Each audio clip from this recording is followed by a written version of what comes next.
Microfilaments are found in the cytoplasm, and they are composed of a protein known as actin. And many molecules of actin will join together to form an actin polymer, and then the actin polymers will twist around each other to form an actin filament. And microfilaments are mainly involved in the growth movement of the cell.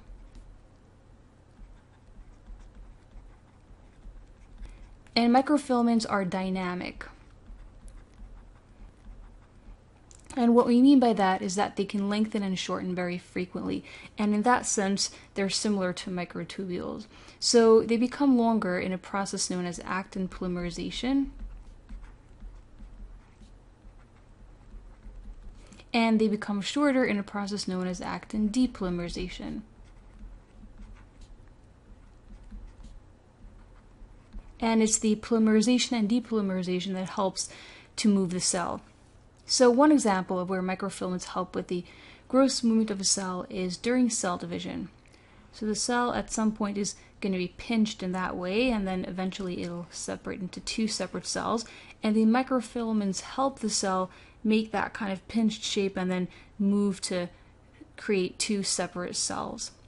Another example of where microfilaments help with the movement of a cell is in an amoeba. So let's say here's our amoeba cell, and we're going to see that it's trying to capture this piece of food right over here. So in order for it to do that, it has to extend its pseudopods in that direction and move around that food molecule. And what helps those pseudopods move? The microfilaments. Let's move on to intermediate filaments. So intermediate filaments, in contrast to microtubules and microfilaments, are made up of many different types of proteins that are strung together into polymers. And then these polymers twist together to make the intermediate filaments. And intermediate filaments are different than microtubules and microfilaments in that they're pretty much permanent. So once they're made by the cell, they kind of stay put, as opposed to microtubules, just going to abbreviate it like that, and microfilaments that we explained are dynamic. They constantly change depending on the needs of the cell. So what do intermediate filaments do? Well, they provide structural support for the cell.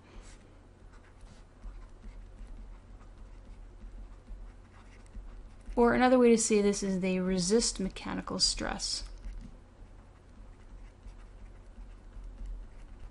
And in the picture, it almost looks like the intermediate filaments are this supporting wire.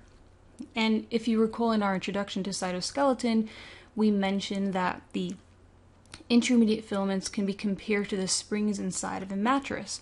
So if you were to sit down on a mattress, you might squish it a little bit, but once you stand up, the mattress will revert to its original shape thanks to the springs inside. So the intermediate filaments in blue in this picture act in the same way.